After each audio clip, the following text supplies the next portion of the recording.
Bonjour tout le monde. Donc, Ariane et moi, on vient tout juste de sortir d'un épisode d'enregistrement avec Sophie Meunier, qui est psychologue organisationnelle et professeure et chercheuse au département de psychologie de l'UQAM.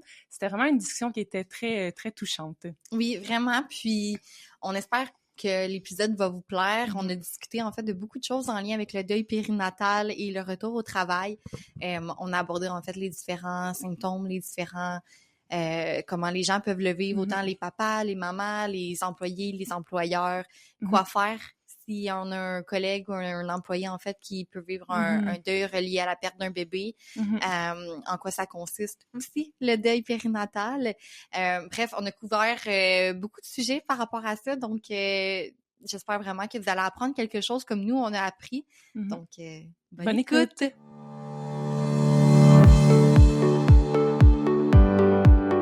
Ce qu'on voit, c'est que normalement, le deuil, finalement, on se rend compte que ça ne suit pas tant nécessairement des étapes comme ça. C'est pas quelque chose de linéaire. Ça va plus être, tu sais, des boucles, plus des moments. Tu sais, fait que souvent, là, dans toute l'année qui va suivre le décès dans le compte de décès périnatal, ben, ça peut arriver qu'il y ait des moments où ça va mieux, puis après, ça peut arriver qu'il y ait des moments où, je sais pas, ça tombe, c'est la fête des mères, par exemple. Là, ça me rappelle un peu cet événement-là. Puis là, je peux avoir une petite bouffée, tu sais, de symptômes un petit peu plus. Donc, ça va être plus ces situations-là où la date où l'enfant était supposé de naître. Tu sais, je me lève le matin, je regarde le calendrier, puis là, je peux avoir, tu sais, ces symptômes-là qui reviennent. Fait que, si on regarde plus la réaction pour les personnes eux-mêmes, ce qu'on voit, c'est qu'il y a quand même des symptômes de deuil qui sont assez intenses, qui peuvent durer assez longtemps dans le temps. Puis, une espèce de mythe de dire que plus ça va, tu sais, ça va diminuer de façon linéaire, plus ça va, mieux ça va. Ben, tu sais, c'est pas exactement ça. Là, c'est ça. Se rend compte. Ouais. Allô, Sophie? Bonjour! Bonjour! Comment ça va? Ça va super bien, très contente d'être avec vous cet après-midi. Oui, on est vraiment contente que tu sois là aussi. Puis, on avait très hâte aussi à cet épisode-là parce que je pense que c'est un sujet qui est pas très parlé, puis c'est un sujet que moi et Eve, on n'a pas beaucoup non plus de connaissances, si je peux dire, par rapport à ça. Fait que ça va être vraiment intéressant de plonger un peu plus dans le sujet d'aujourd'hui. Surtout que, tu sais, je connais un petit peu c'est quoi le deuil périnatal, mais c'est la première fois que j'entendais parler en rentrant dans le laboratoire de recherche, parce que pour eux qui nous écoutent, Sophie, c'est ma directrice de recherche au doctorat à l'UQAM. Donc, je connais un petit peu, on se connaît un peu, là, mais c'est ça, c'est comme étonnant un peu les statistiques, puis à quel point c'est encore pas super discuté. Donc, je suis vraiment contente que tu sois là ici aujourd'hui pour en parler. Oui, ben merci à vous autres de me laisser cette occasion-là, justement, là, de parler de ce sujet-là un peu méconnu encore dans les milieux de travail. Oui, complètement. Avant de commencer, on est curieuse de savoir un peu ton background, ton parcours. Qu'est-ce qui t'a amené à faire ce que tu fais aujourd'hui professionnellement, en fin de compte? Oui, parfait. Ben, en fait, par rapport au sujet du deuil périnatal ou plus vraiment en général, le parcours? Je dirais qu'est-ce qui t'a amené, en fait, vers la recherche en psychologie, puis qu'est-ce qui t'a intéressé plus particulièrement sur ce sujet de recherche-là, le deuil périnatal puis le retour au travail. OK, parfait. Je vais y aller assez succinctement. En fait, moi, j'ai fait mon doctorat en psychologie du travail des organisations.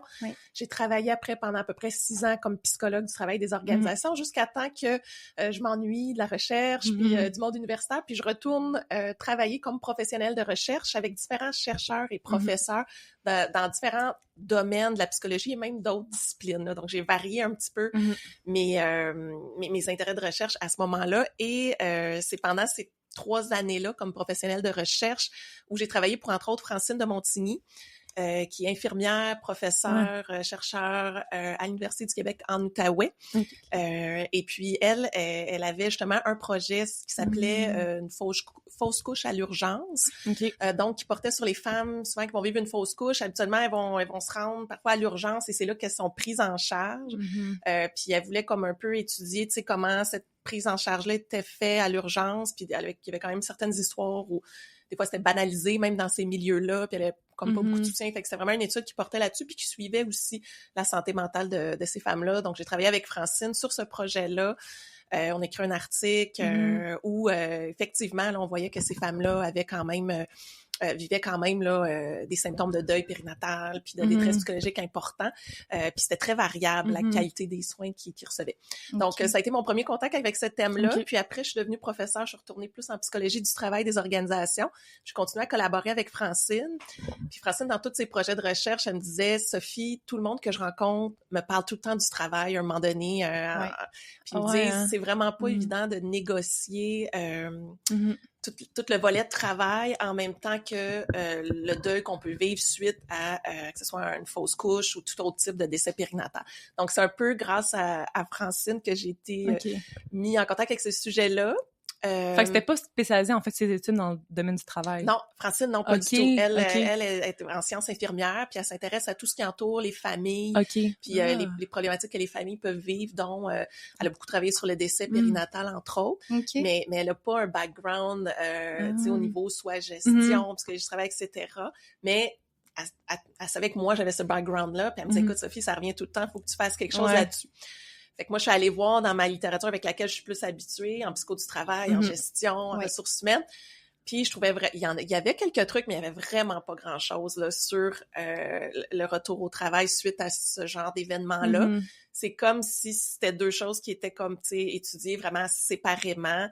C'est comme si le fait de vivre ce genre d'événement-là, ça avait comme pas rapport avec le travail. Fait que pourquoi en parler, tu sais, dans la littérature sur le travail. Fait que j'ai dit, OK, tu sais, moi, j'avais vu d'un côté toute la souffrance que ces parents-là peuvent vivre, puis on va en parler tantôt, mais habituellement, dans certains cas, il y a très peu de congés, hein. Fait que les gens, ils retournent au travail très rapidement, puis ils vivent un peu l'événement en même temps qu'être au travail, là, tu sais, finalement. Fait que je me disais, mon Dieu, tu sais, c'est sûr que ça doit pas être évident, puis on n'en parle pas. Fait que c'est de là que j'ai parti les projets là-dessus, puis ça a comme... T'sais, au début, ça partit par un projet, puis finalement, ça s'est multiplié par 3, puis c'est devenu des gros projets parce qu'il y a eu beaucoup, beaucoup d'intérêt des gens pour participer au projet sur ce sujet-là, parce que justement, tout le monde disait « Oh my God, tu sais, j'ai le goût de parler de mon expérience, j'ai pas pu en parler nulle part. » Enfin, c'est ça. Exact. Oui. Ah, je trouve ça vraiment intéressant.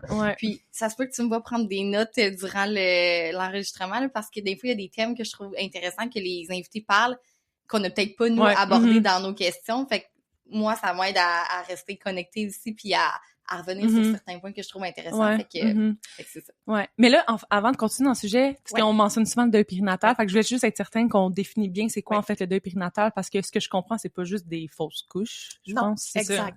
Donc, dans le fond, le deuil périnatal, c'est un deuil qui arrive suite à un décès périnatal. Donc, puis le décès périnatal, il est défini comme le fait de perdre le bébé pendant la grossesse, à l'accouchement ou dans le premier mois de vie. Donc, ça peut inclure toutes sortes de situations. Ça peut être effectivement, quand on va parler d'un décès périnatal plus précoce, ça va être souvent avant 20 semaines de grossesse. Donc, dans les premières 19 semaines de grossesse, ça peut être une fausse couche, ça peut être une interruption médicale de grossesse, ça peut être une grossesse ectopique, etc. Là, il y a différentes possibilités. Et sinon, on va parler d'un décès périnatal plus tardif quand le décès arrive à partir de la 20e semaine de grossesse, ou encore là, on peut avoir à l'accouchement, où là, on va parler plus d'un décès néonatal, là, donc un décès d'un nouveau-né, là, soit à l'accouchement, ou sinon ça peut aller jusqu'à 1 mois de vie du bébé. Là. Donc, on est plus dans... Fait que c'est quand même une catégorie assez large, là, mais parce que souvent, un deuil, finalement, c'est le phénomène qui arrive après la perte d'un proche, d'un être cher. Fait que dans ce cas-ci, c'est un deuil qui est relié à la perte d'un bébé pendant l'accouchement. Soit à l'accouchement pendant la grossesse ou pendant le premier mois de vie. Là. Oui, ça fait du sens. Ouais, ça fait du sens. Puis, en lien avec ça un peu, justement, c'est quoi les réactions typiques habituellement des gens quand ils vivent un événement comme ça? Est-ce que tu as remarqué justement dans tes recherches ou dans tes expériences si il y a des réactions typiques ou... Ouais, je sais pas. Pour la personne qui le vit, comme? Ben, la personne qui le vit, l'entourage, en général, tu sais, parce qu'on, oui, il y a cet événement-là, mais qu'est-ce qui se passe autour aussi, en fin de compte? Parce que justement, tu sais, ça affecte, oui, les personnes concernées, mais on parle aussi en contexte de travail, fait que ça doit affecter peut-être d'autres personnes aussi. OK. Je vais essayer de répondre. Tu me diras si c'est pas exactement ce que tu veux savoir, mais Tu sais, d'abord, la première chose qu'on a vue, c'est pour la personne à qui ça arrive, pour les deux parents, en fait, là. Ben, on voit qu'il y a des symptômes, là, tu sais, des réactions émotionnelles, là, donc de tristesse, ça peut être même de culpabilité, ça peut être...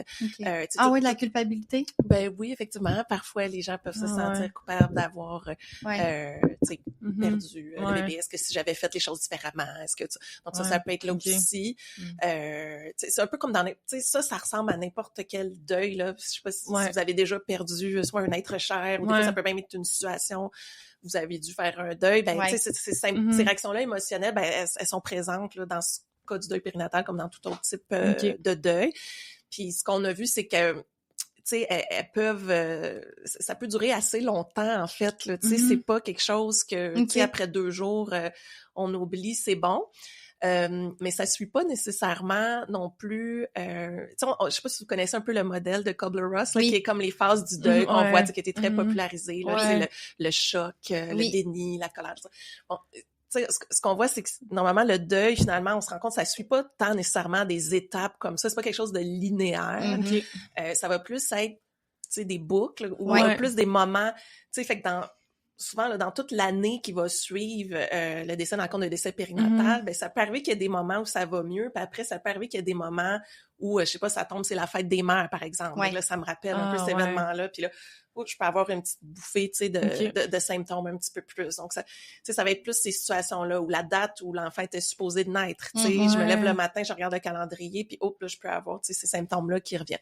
Fait que, si on regarde plus la réaction pour les personnes eux-mêmes, ce qu'on voit, c'est qu'il y a quand même des symptômes de deuil qui sont assez intenses, qui peuvent durer assez longtemps dans le temps, puis l'espèce de mythe de dire que plus ça va, tu sais, ça va diminuer de façon linéaire, plus ça va, mieux ça va, ben tu sais, c'est pas exactement ça, là, c'est ça qu'on se rend compte. Pour les personnes de l'entourage, des gens qui vivent un décès périnatal, entre autres les collègues, les gestionnaires, tout ça, ben souvent ce qu'on voit, c'est que les gens sont un peu mal à l'aise avec le sujet. C'est un sujet qui est un petit peu tabou dans les différents milieux, mais particulièrement dans les milieux de travail.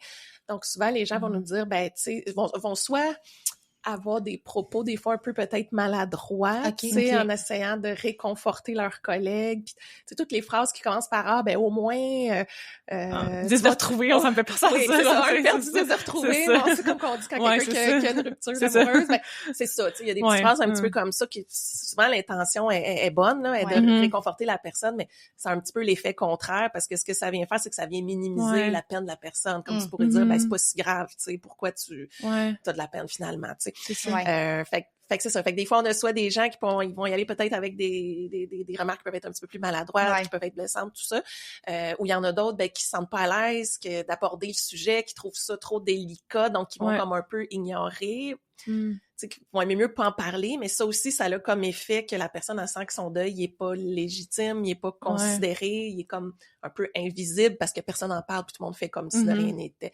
Fait que c'est un peu ça qu'on voit, tu sais, dans les réactions présentement, puis c'est ça, tu sais, je pense que les gens, souvent, les collègues, les gestionnaires, je pense que sont bien intentionnés, puis ils veulent soutenir leurs collègues là-dedans, mais ils savent pas, tu sais, exactement comment faire, puis ils veulent pas se mettre les pieds dans les plats, puis je les comprends, là, tu sais. Fait que on pourrait partager, là, aujourd'hui, dans le podcast, en tout cas, des exemples de phrases qu'on peut dire, ou qu'est-ce qu'on peut faire si on vit cette situation-là. On voit qu'un de nos collègues vit cette situation-là. J'ai comme plein de questions. Vas-y. Oh my God! Ben, tantôt, t'as mentionné les parents qui le vivent. Je veux savoir avec toi, est-ce que il y a une différence dans comment les pères ou les mères vivent leur deuil, en fait? Selon si tu portes le bébé ou si t'es le papa qui t'accompagne. Ouais, c'est ça. Puis j'ai ça. En plus, j'ai une autre question, mais on va commencer par ça. C'est l'affaire la pas. C'est ça. Ben oui, super bonne question. Ben déjà, faut dire que je pense que les deux peuvent vivre un deuil, là, parce qu'il y a une espèce de mythe que comme si pour la personne qui a pas porté l'enfant, c'est moins pire ou c'est moins grave, là. C'est pas le cas. Les deux peuvent vivre le deuil, mais ils vont le vivre un peu différemment, effectivement.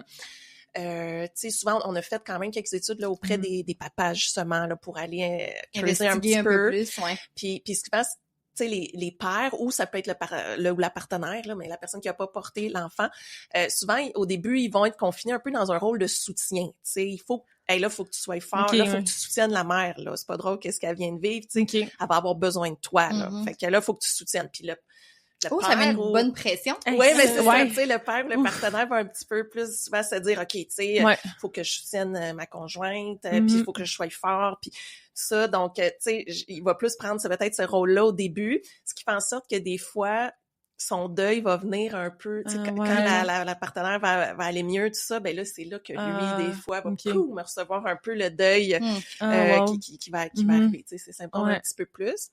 Mais puis tu sais, il y a toutes sortes aussi, on sait, tu sais, chez les hommes, il y a encore quand même des espèces de normes de masculinité là qu'on va dire, tu sais, un homme c'est fort, un homme ça pleure pas, un homme ça parle pas de ses émotions.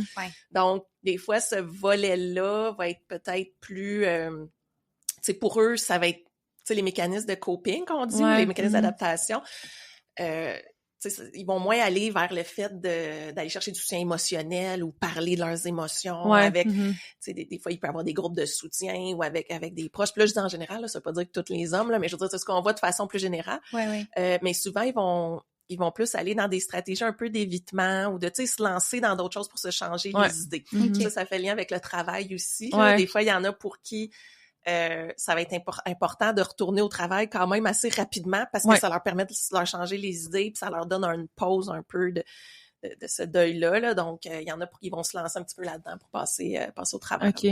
Fait que c'est un peu ça peut-être les grandes différences qu'on a remarquées. Est-ce que c'est adapté est-ce que c'est conseillé ou même, c'est ça, adapté pour les parents de retourner rapidement au travail ou ça serait plutôt conseillé, tu sais, mettons un gestionnaire là, qui 2 jours après retrouve son employé parce que c'est ça, cette personne-là a besoin de changer les idées. Qu'est-ce qu'on lui dit ou qu'est-ce qu'on lui suggère de faire, mettons? Genre s'il y a des meilleures pratiques, hein, dans ce sens-là?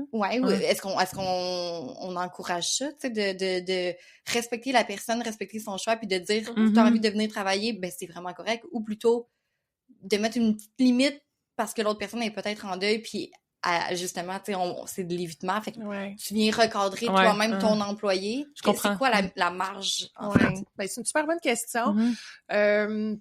Mais tu sais, je te dirais, tu sais, des fois, tu sais, l'évitement, des fois, c'est nécessaire. Là, tu sais, je veux dire, c'est comme un mécanisme de défense en psychologie, où est-ce que, tu sais, des fois, on va dire, ah ouais, c'est pas bon d'éviter, mais des fois, on en a besoin, tu sais, puis on n'est pas prêt tout de suite, puis tu sais, ça va peut-être prendre un petit peu plus de temps. Fait tu sais, je pense que c'est... Tu sais, j'ai de la misère à dire, ben, tu sais, tout le monde qui vit un décès périnatal, ça leur prend, tu sais, un congé de temps parce que c'est tellement varié d'une personne à l'autre, tu sais. C'est sûr que nous, ce qu'on a vu, on a plus de données avec les femmes, là, donc j'ai plus de difficulté à dire de façon comme plus stable pour les papas. Mais, tu sais, nous, dans les femmes qu'on a vues, tu sais, au moins 85%, si c'est pas plus, là, prenaient un congé, là, après que ce soit un congé payé ou un congé sans solde ou un congé de maladie. Tu sais, il y avait comme un besoin là, de prendre un congé. Mais il y en a des fois qui avaient droit, par exemple, à un congé de 18 semaines, puis ils le prenaient pas au complet, puis ils retournaient avant de travailler parce qu'ils se sentaient prêts, puis ça leur faisait du bien. Il y en a d'autres qui le prenaient au complet, ou même après ce congé-là, avaient besoin de plus. Fait que c'était vraiment varié. Puis je pense que pour les papas, tu sais, au niveau du congé, là, ils ont pas grand-chose, hein, déjà là, de prévu par la loi. À quoi, ça, c'est ça, Ouais, je peux peut-être faire une petite parenthèse là-dessus, là. En fait, les congés, comme je disais au début, c'est ça, quand le décès périnatal arrive après 20 semaines de grossesse, la mère a droit au congé de maternité du régime québécois d'assurance parentale, le RQAP, normalement, qui paye les congés de maternité, paternité, parentale. Donc, quand le décès survient à partir de 20 semaines de grossesse et plus, la mère a droit au congé de maternité. Et le père? Non. OK. Peu importe le nombre de semaines. Parce que son enfant n'est pas vivant, donc normalement le congé ne fonctionne pas. Non, peu importe le nombre de semaines. La seule chose que le papa a droit, la CNESST prévoit 5 jours de congé, dont 2 seulement doivent être rémunérés. Là. Donc, le reste doit être... Fait que là, à ce moment-là, le père qui veut un congé plus que ça, ben doit peut-être aller chercher un congé de maladie ou trouver une autre façon là, d'aller chercher ce congé-là. Plus ça dépend de ses conditions de travail, qu'est-ce que son organisation permet. Puis, tous les parents où le décès survient avant 20 semaines de grossesse, il n'y a rien de prévu dans les congés, disons, qui arriveraient comme automatiquement. Il y a juste, encore là, la CNESST protège le lien d'emploi, donc la personne peut s'absenter jusqu'à 3 semaines sans que son employeur là mette fin à l'emploi, mais c'est non rémunéré. Donc, qui a les moyens de prendre 3 semaines ouais. sans salaire présentement, peu ça. de gens.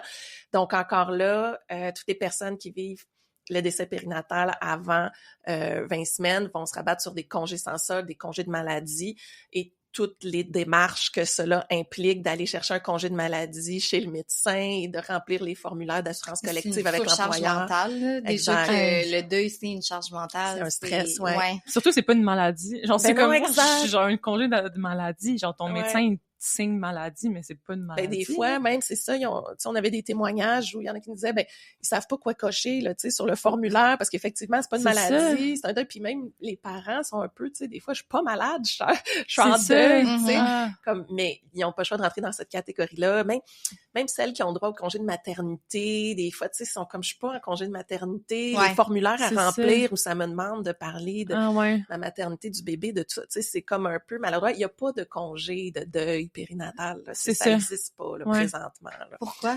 Parce que c'est pas assez connu? C'est une super bonne question. On travaille assez fort pour qu'il y en ait un jour. Là. Nous, de notre côté, avec nos travaux, on a super influencé ça. Mais oui, je pense que déjà, tu sais, d'une partie, c'est très comme banalisé. Il y a un peu cette fausse croyance-là de dire, parce que la personne n'a pas connu l'enfant ou parce que, tu sais, selon le regard des autres, dans le fond, l'enfant a pas comme existé, tu sais. Fait que c'est comme si c'était plus facile, tu sais, de passer au travers puis c'était moins grave. Alors que, tu sais, au contraire, tu sais, c'est mal comprendre le deuil périnatal. Là. Les personnes qui perdent leur enfant, ils ont aucun souvenir, ils ont presque pas de souvenir auquel se rattacher pour faire leur deuil. Tu sais, c'est ça, puis c'est un paradoxe, hein, le décès périnatal, parce que quand on est enceinte, quand on attend un enfant, c'est la vie. Ouais, c'est ça. Ouais. Puis là, on se retrouve confronté à la mort. Donc, c'est comme tout... C'est quand même quelque chose qui est très... qui est vraiment pas évident à vivre. Mais puis, tu sais, juste dire, ça touche une grossesse sur 5 qui se termine par un décès périnatal. C'est énorme. Ouais, ça, quand j'ai su la statistique, j'étais comme, ben voyons donc. Puis là, j'inclus, tu sais, autant... C'est sûr qu'il va y avoir plus de décès précoces, là, comme dans les fausses couches, tout ça.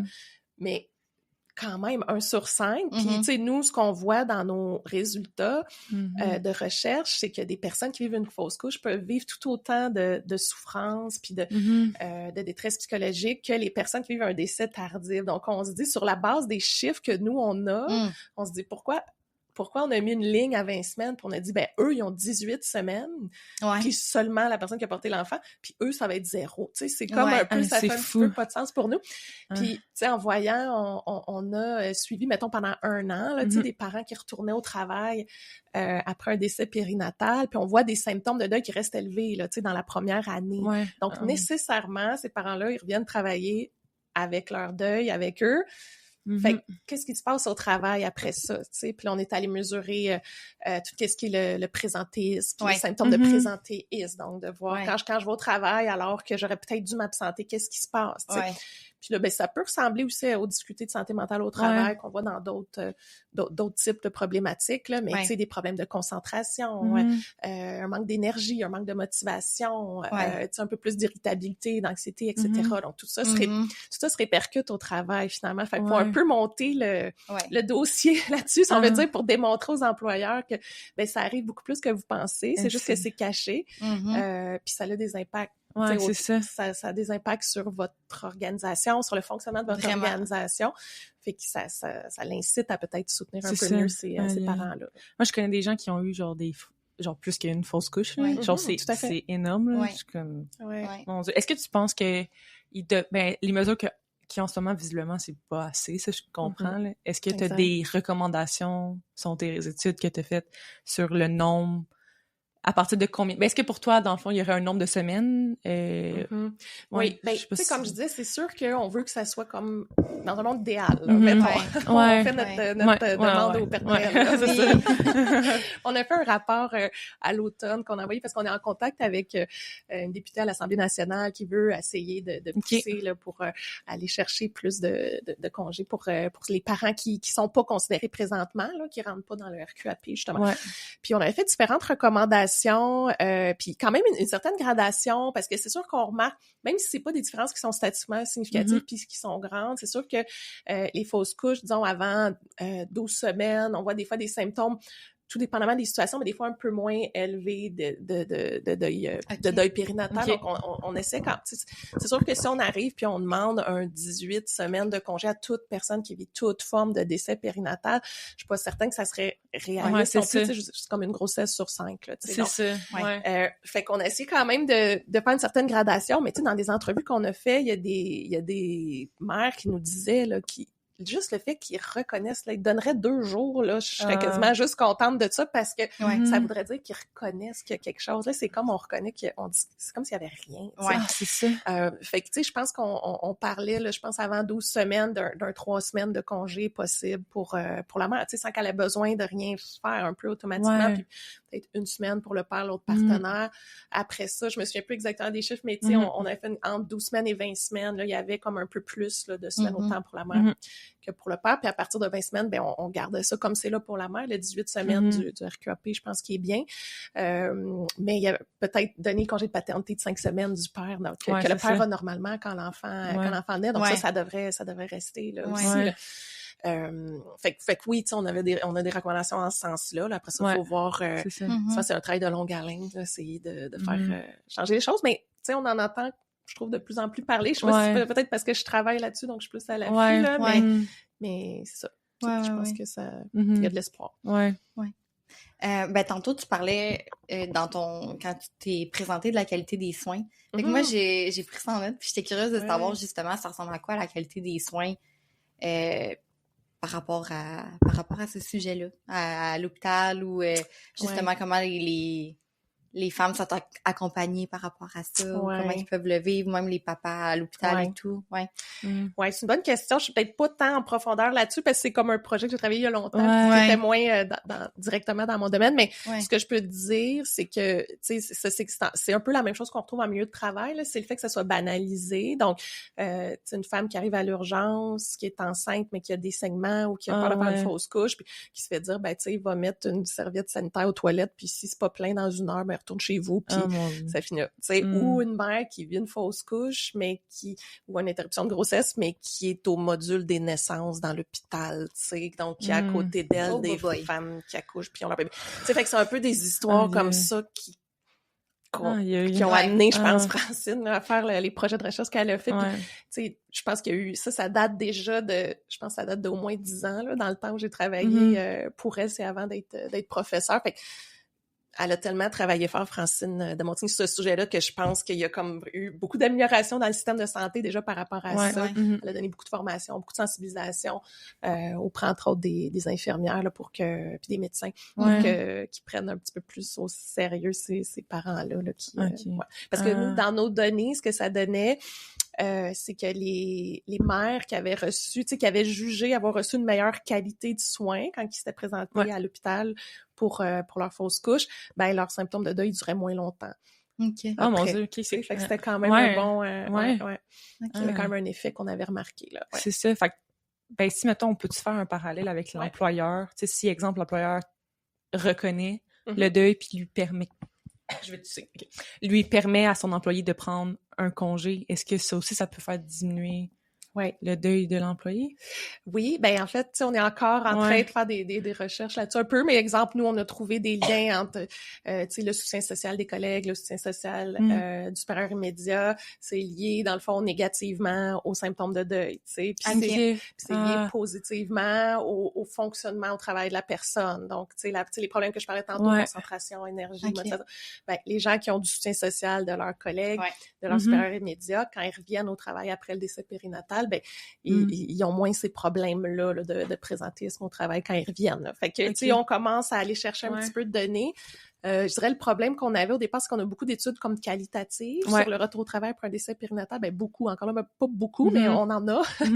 Mais tu sais, souvent, c'est auprès d'un petit échantillon de personnes. Donc, c'est toujours difficile. Là, nous, ce qu'on a fait, c'est qu'on a essayé d'aller chercher vraiment des données quantitatives, là, où là, on est capable de donner un petit peu plus des tendances avec un petit peu plus de personnes, tout ça. Là. Fait que c'est déjà, on voit ces éléments-là qui ressortent. Moi, avec ce que tu disais, j'avais une question qui m'est venue, puis c'est comment qu'on accueille au travail quelqu'un qui revient?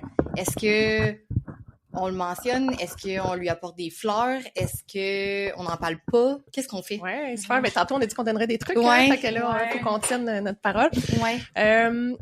Tu sais, je pense que le fait de pas en parler puis de l'éviter, c'est pas une bonne chose, là, parce que, comme je disais, c'est déjà un deuil qui est un peu tabou, qui est pas reconnu, puis que les gens se sentent un petit peu non légitimes de vivre leur deuil. Fait que ça, tu sais, si on fait le parallèle, je sais pas, disons qu'on a un parent qui décède, puis on revient au travail, ben les gens vont pas comme se cacher pour faire comme si de rien n'était, puis essayer de nous éviter pour pas en parler, tu sais. Bon.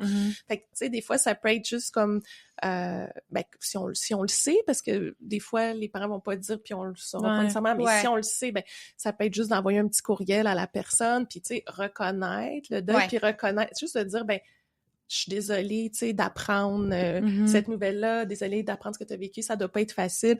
Si tu as besoin, tu sais, soit d'en parler ou si je peux faire quelque chose pour t'aider, tu sais, au travail, des fois, on peut aider à prendre une partie de la charge de travail, des fois on peut être une bonne oreille aussi pour la personne, donc, si je peux faire quoi que ce soit pour t'aider, ben, tu sais, n'hésite pas à me faire signe. Donc, tu sais, juste ça. Puis, tu sais, oui, tu sais, il y en a qui c'est arrivé, il y en a qui disaient qui avaient reçu un bouquet de fleurs, qui avaient reçu une petite carte, puis qui avaient été super touchés par ça. Puis après, ben là, c'est de voir à quel point la personne a envie, tu sais, de le dévoiler au travail, tu sais. Puis après, comme gestionnaire, parce que c'est plus peut-être comme collègue, comme gestionnaire, ça s'applique aussi, tu sais, d'accueillir un peu la personne là-dedans, tu sais, mais c'est d'y demander qu'est-ce qu'elle a de besoin, tu sais, qu'est-ce que je peux faire, plutôt que d'assumer, de dire, ben, elle va sûrement avoir besoin de ça, tu sais, tantôt on disait, ben, sûrement qu'elle a besoin d'un congé, puis faut pas qu'elle vienne travailler, faut que ça. C'est peut-être pas nécessairement, tu sais, dans son cas. Fait que demander un peu c'est quoi tes besoins, qu'est-ce que je pourrais faire pour t'aider. Fait que, tu sais, c'est pas... Puis, tu sais, on demande pas aux gestionnaires de se transformer en psychologue, puis de tout ça, mais tu sais, des fois, c'est d'avoir quand même... de savoir un peu les ressources qu'on a dans notre organisation, les connaître pour pouvoir les donner à l'employé s'il y en a de besoin, tu sais. Parce que juste un exemple, des personnes qu'on a rencontrées qui nous disaient, tu sais, moi, jamais on m'a parlé du programme d'aide aux employés de mon organisation, tu sais, mais alors que si je vivais, mettons, un épuisement professionnel ou, tu sais, on en aurait peut-être parlé, mais là, je vivais un deuil périnatal, puis on en a un dans mon organisation, mais ça m'a pas été suggéré comme si j'en avais pas besoin, tu sais. Puis, mettons, ce genre de situation-là, tu penses-tu que ça c'est pas mentionné parce que c'est un problème entre guillemets, là, ou une situation personnelle, puis les employeurs gèrent ce qui est au travail? Oui, exact. Un peu l'espèce de séparation entre le travail et la vie personnelle. Puis, tu sais, tout ce qui est... tu sais, ça fait appel aux émotions qui, des fois, sont pas tant bien reçues au travail ou tout ça. Ça fait appel aussi, veut pas, tu sais, au corps de la femme, à la grossesse. Tu sais, des sujets qui sont quand même assez intimes. Donc, c'est peut-être pour ça aussi qu'on ose un peu moins l'aborder, tu sais. Puis, tu sais, tout le monde, tu sais, même moi, avant de commencer ces projets de recherche-là, là, je l'avais peut-être, là, le préjugé, là, de dire, ben, plus ça arrive tôt, moins c'est grave, puis, tu sais, c'est pas si grave que ça comme deuil, tu sais. Fait que je pense que les gens, il y a un petit peu cette espèce de préjugé-là qui existe, puis faut comme un peu déconstruire ça. Ben Mais tu sais, c'est comme n'importe quel deuil aussi. Je pense que tant que tu le vis pas, tu peux pas comprendre pleinement l'ampleur de la situation. Puis ça, c'est un deuil qui est encore plus particulier que seulement que seulement les parents vont vivre de un, puis tu sais, la femme le porte, le papa le porte pas, mais il est quand même présent. Fait que tu sais, c'est ça. C'est comme, j'imagine que ça va être quand même particulier, puis difficile pour quiconque autour, surtout des collègues, des employeurs où c'est pas de la famille immédiate, de s'impliquer puis de vouloir apporter du soutien sans être trop ou à l'inverse aussi de... Ouais, c'est ça. Ouais, puis tu sais, c'est un peu, tu sais, c'est le deuil, c'est pas juste le deuil de l'enfant, mais c'est le deuil du projet d'être parent, c'est le deuil d'un rêve, tu sais, qu'on a. Tu sais, fait que c'est tout ça qui est un peu, des fois, plus flou, plus ambigu, puis qui est peut-être plus difficile à comprendre quand on n'est pas dans cette situation-là. Mais tu sais, c'est ça. Je pense qu'il y a vraiment, tu sais, on parle des situations plus difficiles, mais on a eu aussi vraiment des gens qu'on a rencontrés qui ont eu des employeurs super compréhensifs, des collègues super soutenants, puis qui ont eu des belles expériences, tu sais, de retour au travail, puis où le travail a été quand même quelque chose d'aidant pour eux quand ils sont revenus. Mais tu sais, toutes ces personnes-là, ils nous mentionnaient, mais j'ai été chanceux ou j'ai été chanceuse, tu sais, parce que j'avais un bon patron, j'avais des bons collègues, tout ça. Fait que, tu sais, nous, on aimerait que ça repose sur un petit peu plus que la chance, tu sais, que les gens aient du soutien quand ils reviennent au travail, puis je le répète, ça touche beaucoup de monde, puis, tu sais, dans la plupart des cas, c'est quand même quelque chose qui entraîne quand même pas mal de tristesse, puis de certaines souffrances aussi, donc... Oui, vraiment. Puis, autre qu'en parler, est-ce qu'il y a des façons pour venir sensibiliser les employeurs ou les gestionnaires? Est-ce que, c'est ça, y a-tu des conseils que tu peux donner pour... Ouais, c'est une super bonne question. Puis tu sais, je me pose un peu cette question présentement parce qu'on a comme plein de résultats de recherche. C'est ça. Mais tu sais, les gens qu'on veut atteindre, justement, c'est ceux qui sont pas directement concernés, mais tu sais, les gestionnaires ou les employeurs qui vont peut-être l'être un jour, qui sont pas présentement. Fait que tu sais, je pense que l'idée, c'est d'en parler, c'est de le faire connaître, puis un peu aller dans ces channels-là où sont les gestionnaires, finalement, puis où les gens en ressources humaines, ou tu sais, comme avec votre podcast aujourd'hui, peut-être que, tu sais, vous avez toutes sortes de sujets, puis là, les gens vont voir ce sujet-là, puis vont dire « Ah, c'est quoi ça? » Puis ils vont étudier, puis ça va pouvoir les sensibiliser, mais c'est ça, tu sais, je suis encore... c'est sûr que si on... Tu sais, quand on partage nos résultats, on intéresse beaucoup les gens qui ont vécu c'est ça. Qui l'ont déjà vécu, puis qui se sentent enfin, tu sais, qui sentent enfin, qui ont comme une voix, puis qui se sentent compris, puis tout ça, puis c'est super. Mais, tu sais, si on veut aller une coche plus loin, puis rejoindre vraiment les employeurs, puis les gestionnaires de façon plus comme préventive, là, c'est là où, en tout cas, c'est la prochaine marche, je pense qu'on voudrait prendre, nous, de notre côté, avec nos projets, mais... Tu sais, je me questionne encore sur vraiment mais tu sais, comme aller sur LinkedIn, tu sais, plus pour en parler, plutôt que sur des sites ou d'organismes qui viennent en aide au deuil périnatal, parce qu'ils vont pas y aller naturellement sur ces sites-là. Puis, est-ce que vous pensez à faire des formations? Oui, ben tu sais, je sais qu'il y en existe déjà, entre autres, tu sais, il y a l'organisme Parents Orphelins. Je parlais avec la directrice l'autre jour, puis elle me disait, des fois, on a des demandes, tu sais, pour des organisations pour faire des formations, donc ils en font des fois, mais je sais pas, tu sais, à quelle fréquence ou à quel point, tu sais, c'est quelque chose c'est pas quelque chose comme d'obligatoire. Fait que, tu sais, ça prend quelqu'un qui est déjà sensibilisé à ça puis qui va dire, OK, on va faire de la formation là-dessus, là. Y a-t-il des mythes en lien avec ce sujet-là, justement, que tu entends soit chez les employeurs, les employés ou l'entourage? Y a-t-il des choses que justement, tu voudrais peut-être venir déconstruire un peu par rapport à ça? Ouais. Ben, tu sais, je pense qu'on en a déjà parlé un peu, là, mais tu sais, c'était le mythe que, tu sais, c'est pas un vrai deuil, ou c'est un deuil qui est pas comme reconnu. Puis, tu sais, il y a aussi peut-être le côté que, tu sais, l'autre partenaire va moins souffrir de ce deuil-là que la mère ou que la personne qui a porté l'enfant, tout ça. Donc c'est un peu ça, je dirais, les principaux mythes. Puis, tu sais, les gens, des fois, sont surpris, là, effectivement, quand je leur dis, tu sais, quelqu'un qui perd son enfant à 8 semaines de grossesse peut vivre exactement la même chose. Des symptômes de deuil aussi élevés. Tu sais, on connaît pas le contexte de cette personne-là. On connaît pas tout ce qui était investi dans son projet. On connaît pas ce qu'elle a vécu avant. Donc tout ça, tu sais, peut influencer aussi là, le deuil. Donc ça, je pense que c'est important de le mentionner. Là. Ouais. T'avais-tu une autre question? Peut-être plus aller voir dans la question, peut-être... Tu veux qu'on passe aux questions on passe aux des invités? Oui, peut-être qu'on va déjà en voir un petit peu parler par contre, là, mais on peut aller voir un peu...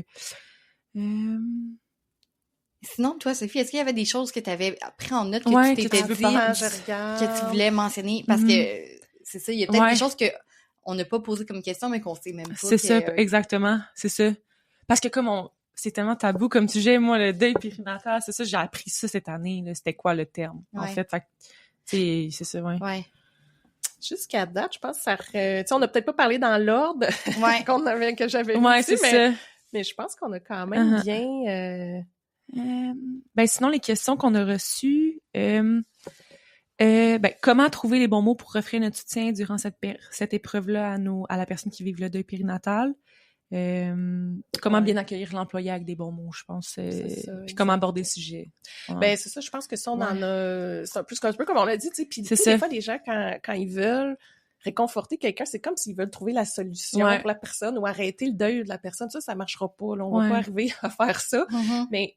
tu sais, juste le fait de dire, je suis désolée, puis ça doit pas être facile, puis qu'est-ce que je peux faire? Tu sais, si je peux faire quelque chose pour t'aider, fais-moi signe que ça va me faire plaisir. Tu sais, juste ça, c'est la seule chose à retenir. C'est ça. Fait que c'est changer le paradigme de vouloir être comme, trouver les bons mots, juste de comme, dire qu'on est présent puis qu'on est là. C'est comme être ouvert, finalement. C'est ça. Exact. C'est ça. Aussi de demander, tu sais, de ce que j'entends aussi, c'est de demander à l'autre personne qu'est-ce qu'elle a besoin plutôt que d'essayer de lui apporter quelque chose qu'on sait même pas si elle a envie d'avoir quelque chose au final. T'sais. Exact. La personne, elle va le savoir si elle a vraiment besoin de quelque chose ou si au final, elle, justement, comme on parlait tantôt, c'est de l'évitement de peut-être se changer les idées. Fait que peut-être qu'elle aura pas envie d'en parler, puis c'est correct aussi. Exact. C'est ça. Ouais. Est-ce que dans ce cas-là, tu rencontres l'employé? C'est quand tu rencontres l'employé pour comme aller voir un peu c'est quoi ses limites, mettons, puis savoir qu'est-ce qu'il veut? Y a-t-il un moment? Ouais. Ben, tu sais, c'est ça, tout dépendamment, tu sais, moi, je dirais au moment où il revient au travail, là, ou tu sais, juste avant, là, c'est un peu comme la même chose dans le retour au travail après une difficulté de santé mentale, là, tu sais, souvent un peu avant le retour au travail. Tu sais, dans les meilleurs cas, on prépare, on fait un plan de retour au travail, puis ça peut être un retour au travail qui est plus graduel, puis là, c'est là qu'on en parle avec l'employé en faisant ce plan-là. Mais comme je dis encore là, c'est si l'employé nous en a parlé aussi. Là, des fois, on peut être l'employé s'absente pour on n'est pas nécessairement au courant, puis bon. C'est ça. Mais si l'employé nous en parle, puis on est au courant, mais là, on peut faire ce plan-là, puis tu sais, on peut avoir toutes sortes d'accommodements aussi là, qui peuvent être mis en place. Là. Exemple, ça peut être, tu sais, certains arrangements au niveau de l'horaire de travail. Ça peut être, il y en a pendant la pandémie. Il y a des parents qui disaient, ben moi, j'ai aimé ça un peu travailler de la maison en télétravail parce que, tu sais, si j'avais des bouffées un peu d'émotions, des moments plus difficiles, ben tu sais, je pouvais le vivre chez nous, tu sais, sans être obligée d'aller me cacher dans la salle de bain ou, tu sais, être un peu mal à l'aise devant mes collègues, tout ça. Fait que, tu sais, des fois, il y en a qui vont peut-être avoir besoin plus de cet aspect-là. Fait que de voir un peu c'est quoi qui est possible, là, avec en fonction de l'organisation, mais il y a toutes sortes, je pense, d'accommodements qui peuvent se faire. Puis ça, il y a un gros parallèle avec n'importe quel employé qui vient discuter, puis qui revient au travail, là, de façon, des fois, un peu plus progressive. J'ai lu une question des auditeurs aussi que je trouve qui est vraiment intéressante, là. C'est si les collègues ne sont pas au courant, comment aviser la situation de manière confidentielle si c'est le choix de l'employé, mais sans que tous les employés demandent « Hey, comment ça se fait, telle personne est partie en congé? » ou y a-tu comme... ou y a-tu comme quelque chose qu'on veut faire? Ça, je pense que c'est ça exactement. Ça va être discuté, tu sais, entre l'employé puis son gestionnaire. Puis, tu sais, si l'employé... Tu sais, c'est ça, c'est toute l'espèce de dilemme de dévoiler ou pas dévoiler. Puis encore là, je fais un autre parallèle avec plus les gens qui vivent une difficulté de santé mentale, quelqu'un qui va vivre une dépression ou un épuisement ou tout ça. Puis, tu sais, le fait de pas dévoiler, c'est correct. La personne, peut-être qu'elle veut pas en parler, c'est personnel, mais des fois, ça l'ouvre la porte à moins d'accommodement, tu sais, après, ou tu sais, fait que c'est un peu, tu sais, de discuter de ça avec l'employé, puis de dire, ben, tu sais, voici ce que je peux faire, tu sais, puis si tu veux pas en parler, tu sais, il y a peut-être certaines choses qu'on pourra pas faire, mais d'autres qu'on peut quand même faire pour t'accommoder dans la mesure du possible, mais c'est ça. Je pense que c'est de voir, il y en a, tu sais, ce qu'on avait vu, beaucoup aussi, des fois, c'est que les parents ils vont demander au gestionnaire de lui l'annoncer à l'équipe. Tu sais, pour pas que ça soit à eux de, tu sais, de faire l'annonce. Oui, tu sais, ou tu sais, des personnes qui étaient enceintes avant de partir durant leur congé puis qui reviennent finalement sont plus enceintes, mais là qui recroisent un collègue, hey, comment t'as-tu accouché? Puis là, tu sais, malaise. Donc malaise. C'est ça. Fait que tu sais, des fois aussi ça peut être discuté, tu sais, est-ce que tu veux que moi je l'annonce à l'équipe ou tu préfères le faire toi-même ou tu préfères qu'on n'en parle pas, tu sais. Fait que, Fait qu'au final aussi, c'est pour être sûr d'apporter à la personne ce qu'elle a besoin, c'est de lui demander, premièrement, puis de lui offrir aussi toutes les ressources qui sont disponibles, tu sais, dans l'organisation, comme tu parlais tantôt, du programme d'aide aux employés, tu sais, de présenter justement qu'est-ce qui est accessible, qu'est-ce qu'on peut offrir, puis tout en respectant justement les besoins, les attentes de l'employé en question. Tu résumes bien. C'est bon. Mais c'est ça, puis je trouve ça quand même important parce que des fois, c'est comme beaucoup d'informations. Fait que aussi de revenir un peu comme à ces points clés-là, puis tu sais, aussi, des fois, oui, c'est un sujet qui est hyper complexe puis qui peut être justement délicat, mais si on revient à l'essentiel, au final, tu sais, ce qu'on veut, c'est prendre soin de notre employé. Au final, tu veux lui demander qu'est-ce que cette personne-là a besoin. Fait que c'est de ramener ça à la personne en question, en fin de compte. Plus qu'à soi ou... c'est ça. Puis, tu sais, peut-être, tu sais, on parlait des ressources, que c'est important des fois d'avoir, tu sais, pas loin, un peu les ressources d'aide, là, pour les employés, pour pouvoir les référer aux besoins. Mais, tu sais, aussi de comprendre comment ça fonctionne au niveau administratif, là, quand quelqu'un prend un congé dans cette situation-là, tu sais, parce qu'il y a en tout cas beaucoup beaucoup de personnes nous ont parlé que c'était compliqué. Tu sais, aller chercher leur congé de maladie, puis là, avec les assurances collectives, tu sais, de voir, fait que tu sais, peut-être même comme gestionnaire, si on est capable de s'informer un petit peu là-dessus, tu sais, qu'est-ce qui se passe quand il y a un employé qui arrive avec ce genre de situation-là, parce que, tu sais, ça avait été aussi apprécié par certaines personnes qui avaient eu ce soutien-là, tu sais, de dire, OK, regarde, qu'est-ce qu'il faut que tu fasses? Il faut que tu envoies tel papier à telle personne, puis tu sais, après, tu vas être correct. Ça ne sera pas pris là, dans des procédures interminables. Parce que, justement, tu sais, comme à part quand c'est pour la mère, à un décès de 20 semaines de grossesse et plus, que là, c'est quand même assez standardisé, mais pour tout le reste... Ouais, c'est ça. C'est à géométrie variable, là, beaucoup. Tu sais, il y en a qui disent, moi, j'ai eu une entente un peu à l'amiable avec mon employeur qui m'a dit « Hey, gars, prends ta journée, viens quand t'es prêt, puis tu sais, on n'a pas besoin de faire, tu sais, tu vas être payé quand même, pas besoin de faire de procédures officielles, tu sais. Il y en a d'autres qui ont des assurances collectives, qui ont, bon, OK, tu sais, faut qu'ils aillent chez leur médecin, faut qu'il y ait un papier, tout ça. Il y en a d'autres qui vont dire « Ben non, je vais juste prendre sans solde. » Tu sais, il y en a d'autres qui sont travailleurs autonomes, tu sais, qui vont dire « Ben moi, est-ce que je peux pas tant m'absenter, là, j'ai rien. » Fait que, c'est ça, tu sais, c'est vraiment variable les situations. Fait que je comprends, les gens sont comme un petit peu mélangés, là, de « OK, je fais quoi, là? » C'est ça. Si j'ai besoin d'un congé, puis je l'ai pas, là. Ouais, c'est ça. D'où l'importance d'avoir quelqu'un à qui en parler, là, je pense, là. C'est quand tu vis, je pense, la situation, ça peut être, comme on disait tantôt, surchargeant. Fait que quelqu'un qui est à l'extérieur peut, comme, avoir sa tête aussi, qui est 100% là pour, comme... t'aider dans ces démarches-là. Exactement, là. J'ai une question, je serais curieuse, en fait, d'avoir ta perception par rapport à ça. Qu'est-ce que tu penses des employés qui vont aller prendre, en fait, des vacances pour vivre, finalement, avoir un congé, finalement, durant cette période-là? Parce que, tu sais... Qui vont utiliser leur semaine de vacances. Qui vont utiliser, par exemple, des journées de vacances, ou qui vont utiliser, c'est ça, une semaine de vacances. Je serais curieuse d'avoir ta perception par rapport à ça, parce que tu sais, il y a des congés de maladie, puis il y a des vacances. Tu sais, c'est deux choses différentes à mes yeux. Fait que, comme... c'est ça. Je vais m'arrêter là, je suis comme curieuse de savoir ce que t'en penses. Ben, moi, je pense que les parents, ils utilisent ce qu'ils peuvent, là. Tu sais, si c'est compliqué d'aller chercher le congé de maladie, parce qu'on sait que c'est quand même compliqué des fois d'avoir un rendez-vous avec un médecin, tu sais. Puis la personne, c'est plus simple pour elle de dire, ben, gars, je vais juste prendre mes journées de vacances, puis j'aurais pas, tu sais, je trouve ça juste dommage pour eux, parce qu'ils n'auront pas leur, les vacances, normalement, c'est ben c'est ça, mais mais moi c'est pas ça le but là. Mais je pense que c'est là justement comme mon malaise, c'est que tu sais, on a beaucoup de semaines de vacances, mais on a très peu de congés de maladie, par exemple. Puis tu sais, comme là, tu sais, je le vois de plus en plus, tu sais, qu'il y a des congés de deuil qui existent, mais encore là, c'est très peu. C'est quelques jours. Fait que tu sais, au final, on prend des journées qu'on est supposé vraiment relaxer puis décrocher, par exemple, du travail.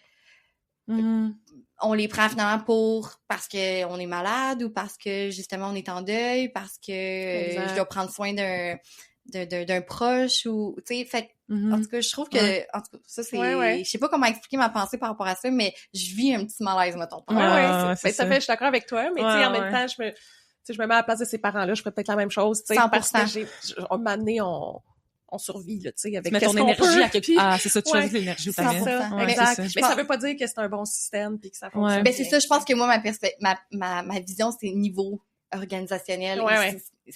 Au niveau du système, plus que, parce que, effectivement, moi aussi, je ferais probablement la même chose, tu sais, si j'étais dans une situation comme ça, puis je prendrais des vacances si c'est ce que j'ai pas le choix. Mais, c'est ça, niveau plus organisationnel, c'est ça. Tout à fait. Ça m'amène à mes questions.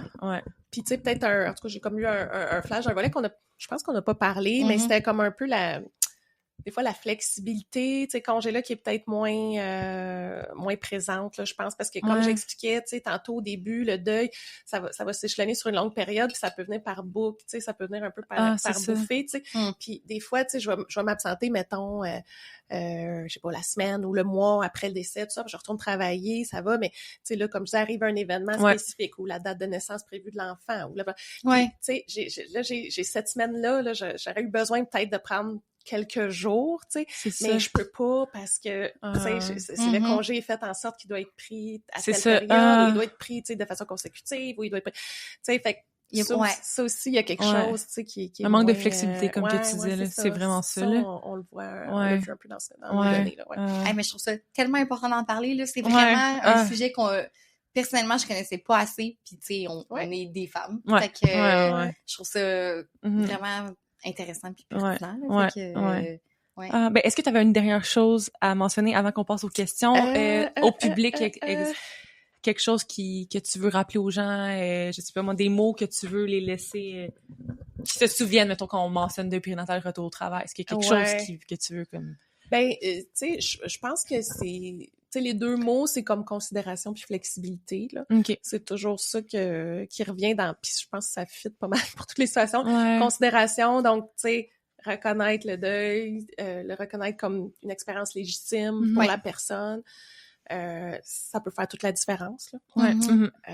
Puis flexibilité, bon, on vient de parler de flexibilité du congé, mais aussi flexibilité, il y a tellement de situations différentes. Ouais. Tu sais que, comme je dis, faut quand même avoir des mesures, des politiques qui sont flexibles. Faut qu'elles soient là, tu sais, les congés qu'on recommande, mais tu sais, les gens vont peut-être pas les prendre au complet, vont peut-être les prendre de façon différente, tout ça. Fait que de garder cette flexibilité-là. Fait que ce serait comme les deux mots que qu'on retienne. Puis je trouve ça... Puis on dirait, j'ai repensé aussi à ce que tu disais au début, tu sais, de légitimer un peu aussi tous les types de deuil, parce que, tu sais, il y a comme le deuil quand le bébé naît, quand le bébé est avant 20 semaines, après 20 semaines, type de grossesse ectopique, fausse couche, tu sais, fait comme... de légitimer un peu tous ces types de deuil-là, en fait, de décès. Ils peuvent être tous aussi importants.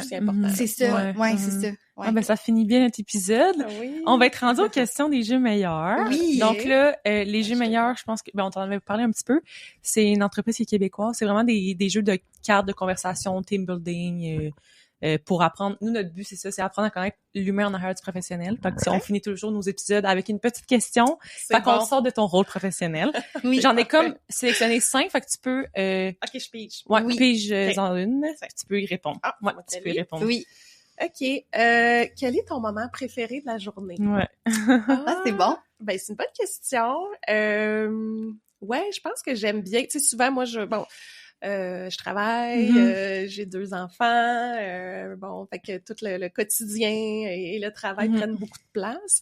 Mais souvent, je vais arriver le soir vers 9h, 9h30, 10h, où là, tu sais, je vais avoir plus un moment tranquille, puis que je vais lire, mettons, des romans ou des trucs qui ont aucun rapport avec le travail, qui sont tellement scientifiques, qui sont même, tu sais, je vais lire genre des romans d'amour, là, ou des affaires d'amour. Donc, fait que ça va être comme plus mon petit moment. Fait que je dirais, c'est celle-là, c'est ça. Le matin, c'est pas mes moments préférés. C'est rushant le matin, hein? C'est tout organisé, on dirait. Je suis pas très matinale. Donc, ça serait vraiment un moment du matin.